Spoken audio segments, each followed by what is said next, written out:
Keyhole as a social media listening tool that I would use for my example. So first you'd want to go to keyhole.com, which I've already done and I've made my account. And so then you would need to go to the listening and campaigns tab at the top, which I'm already here right now. So this is my landing page for that. So this is where you would get your trackers. So you can go ahead and filter your trackers. So because I do not pay for an account, I only have 2 trackers. It shows it up here and I'm only allowed 2. So these are my 2 trackers. You can go ahead and do a bunch of different stuff with these. You can even compare these trackers. So go up here and compare them.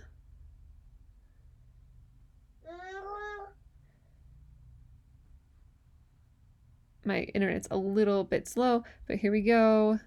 So here are the 2 trackers and some different data comparing these trackers.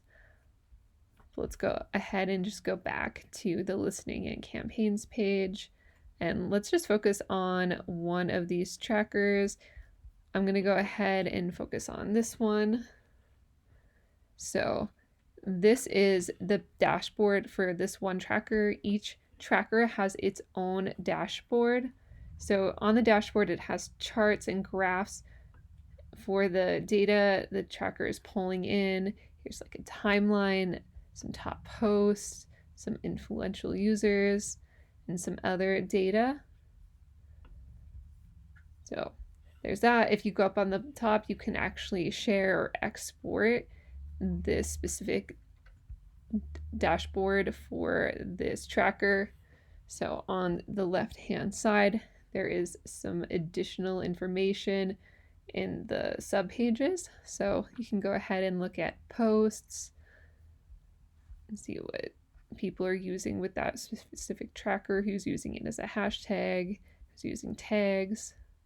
You can go ahead and look at other influencers. You can go ahead and look at trending topics.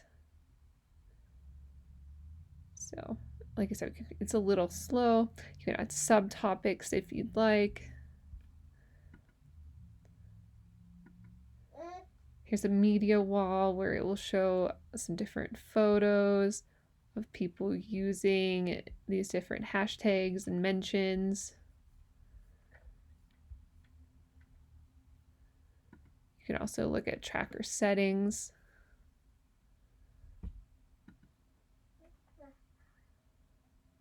So tracker settings, you can do some editing of your tracker. You can go ahead and add or remove different types of platforms. You can add sub trackers, some filters, change some notifications so you can get updates on your actual tracker. And you can also get some historical data, but I do not pay for the plan, so I do not have that. So you can go ahead and go back to your dashboard. You can also change the date range of which you're looking for this content as well. So I don't actually have like a website or an audience, so I just chose some random keywords for my trackers. And I think this would be very useful if I actually did have some sort of business or audience that I could use it for. I think that it's important in social media because it's basically real-time marketing along with a lot of historical data. You can analyze it across a bunch of different social media platforms, and I thought this was really interesting.